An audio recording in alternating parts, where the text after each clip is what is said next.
Welcome back, boxing fans, to another great show with Sean on Boxing. So I'm listening to Pro Box, and they're of course talking about the 50th anniversary of Foreman versus Ali, the Rumble in the Jungle. And this is what I talked about the other day in a video, talking about how people love to reminisce and sort of make things seem bigger and better than they actually were. Whereas today, they try to minimalize and criticize things today and try to make it seem as if they're worse and shittier than they were back in the day. So let's just listen to this little segment by Chris Algieri right here, and then we'll put that in context. Life personas and abilities, and they're meeting in their primes, and we just don't see enough of that anymore on our past shows. So talking about Ali and Foreman meeting in their prime. But if you were around, and I know Chris Algieri wasn't around, because I actually watched this fight when I was 6 years old with my grandfather and dad. I know Chris Algieri wasn't born, so he didn't watch that fight, neither did Paulie Malignaggi. Ali was not in his prime. Ali obviously had redeemed the two losses in his resume, right? One versus Frazier in the fight previous to stepping up to take on Foreman, and then Ken Norton, even though the second win against Ken Norton was controversial, and many people feel that Ali lost that fight as well, right? And obviously the second fight between Ali and Frazier was super competitive and super close. And we'd seen what George Foreman had done to Norton and Frazier. He destroyed them, walked through them like they were nothing. He was prime. Ali was a guy who lost 4 years of his prime career because of the protest against the Vietnam War, which took away the 4 best years of Muhammad Ali's career. And then obviously when he came back, it took him a long time to earn an opportunity for a fight like this with George Foreman, right? Because obviously he fought a lot of guys, ended up getting a fight with Frazier, lost, and then had to get back in there and fight a lot of fights, had a few upsets or step backs against Ken Norton before finally getting that Norton win and then beating Frazier and earning this Foreman fight. But let's put this in context. When this fight was made, 99% of people felt that George Foreman was going to kill Muhammad Ali. Literally kill Muhammad Ali. People were saying that Ali shouldn't have fought. People on his team were trying to talk him out of it. People were doing everything they could to stop this fight from getting made. We understand why the promoter wanted to get it made, because of money. They had to deal with I think it was Kenya, or I can't remember where the fight happened. Obviously the name's changed, but with the dictator government to actually fund it and get it in, they did what they did to do it. Imagine that happening today with Saudi Arabia. People literally criticize Saudi Arabia for sports washing, but then they're going to fucking fanboy for the Rumble in the Jungle. Imagine that. Imagine that. Like, if there's anything more sports washing, it was literally the Rumble in the Jungle. Because literally 3 days later, everything that was covered up to build up this fight internationally was back to its old fucking habits. But nonetheless, great fight, historic fight. But what makes this fight historic is that Ali, not in his prime, having lost 2 fights previously to 2 guys George Foreman destroyed, was stepping in to take on a monster. And the interesting thing was, the last time Ali did that against Sonny Liston, he upset the apple cart. So some people may have believed subconsciously that Ali could do it on this occasion. And that's exactly what he did. We were talking about the fact that we never saw Anthony Joshua and Deontay Wilder fight. A fight that we talked about so much. England versus USA, get these 2 heavyweights, put them in their prime. That could have been the kind of fight that like Ali and Foreman had, that kind of aura where you're taking 2 guys in their primes, having them fight. But it couldn't have, Algieri, because we know Foreman was in his prime and was a monster. Ali had already lost twice and had lost tons of time of his career, right? So the fact that Wilder and AJ both took losses in their career, that's nothing new. Ali had to come back from taking losses and put himself back in position to make a fight that was seen as lopsided and one-sided. The only reason we're talking about it now is because George Foreman didn't walk through Ali and knock him out. Because if he did, people would have said, no shock, no surprise, Foreman was primed. He was a monster. He beat the other top fighters, easily destroying them.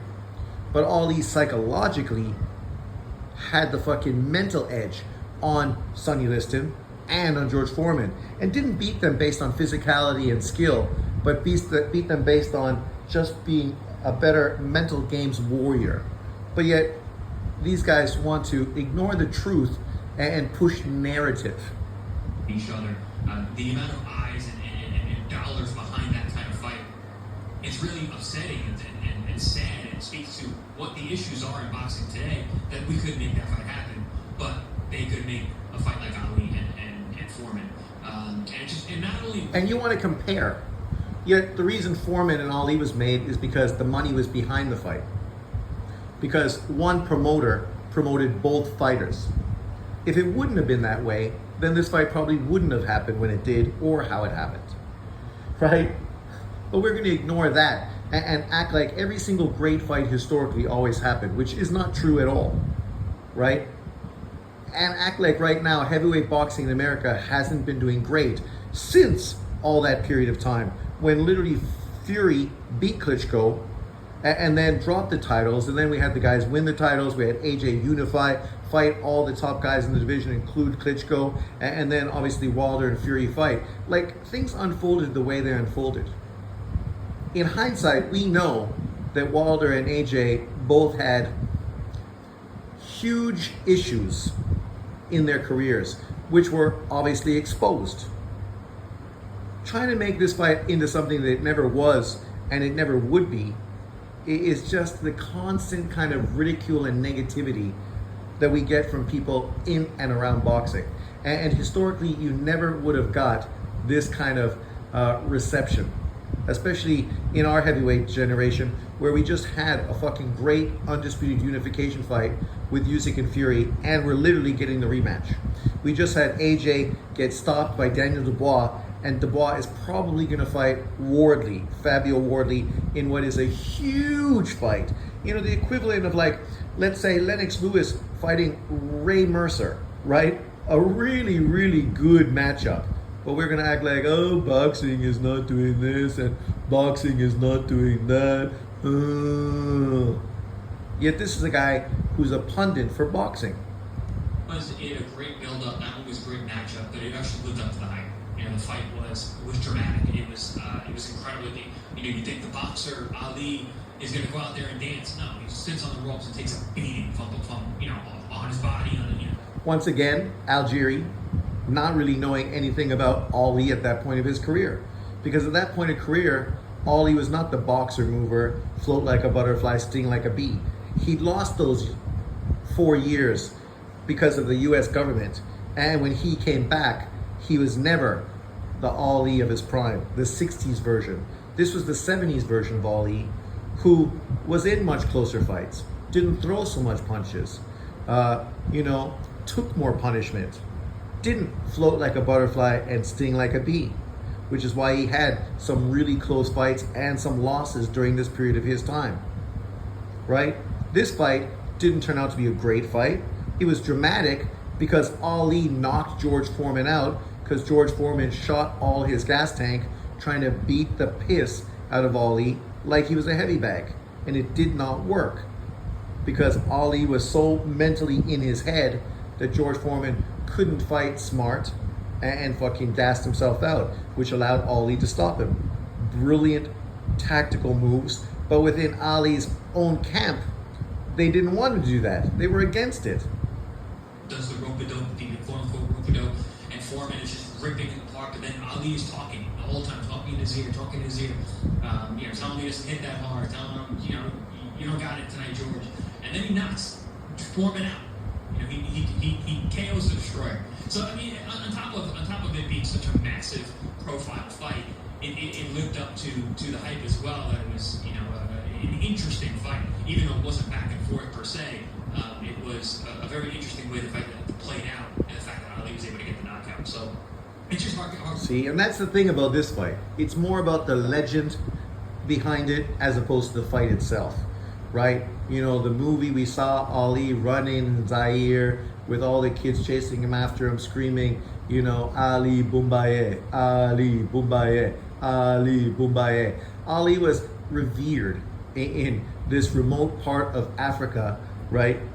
Where, you know, finally the legend was there and the people embraced him. Whereas Foreman was the villain, right? Had his dogs, his fur coats, his big hat, didn't like to talk to people, right? And this aura is what made this fight. The fight itself only became historic because the right man won, right? The superstar upset the villain. And because of that, you know, now in hindsight, 50 years later, we look at this fight as some legendary matchup. And I'm not pissing on the fight because it was a legendary matchup because of the aura around it and the history and because the result worked out the way it should have. But these guys that try to act like this fight happening somehow negatively represents what's going on in boxing right now. We've had some of the biggest and best fights in the last 2 years in boxing.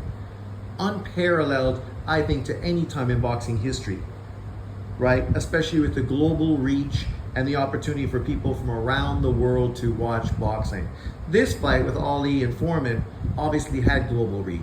I can't remember how many people watched it. I think they said 1 billion people worldwide ended up watching this fight. 1 billion, right? Put that in context when you're talking about Floyd Mayweather being the biggest seller in boxing history, right? Like, people are so delusional.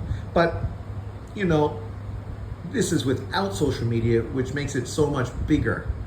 But nowadays, the access to big fights that we've gotten, the huge fights we've gotten, the great results, the wars. I mean, we've just had how many fighters go on to become 2-weight undisputed champions?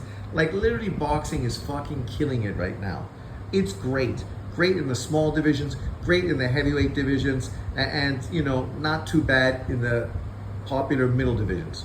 I mean, obviously, where it's being let down is the popular middle divisions, which pretty much are dominated by American fighters. That's kind of the area that's sort of letting boxing down. But in the other areas, boxing is killing it, right? But, you know, how can you be surprised at a show like this that tries to diminish and downplays Canelo's achievements, to hype up Tank Davis's achievements, are somehow using this heavyweight matchup to somehow criticize boxing today? I just don't get it. But then again, you know, this just tells you everything you need to know about boxing fans. The fact that they just can't enjoy the sport, but always need to make it into some drama show. But let me know what you think. Thanks for watching. Leave your comments in the comment section below.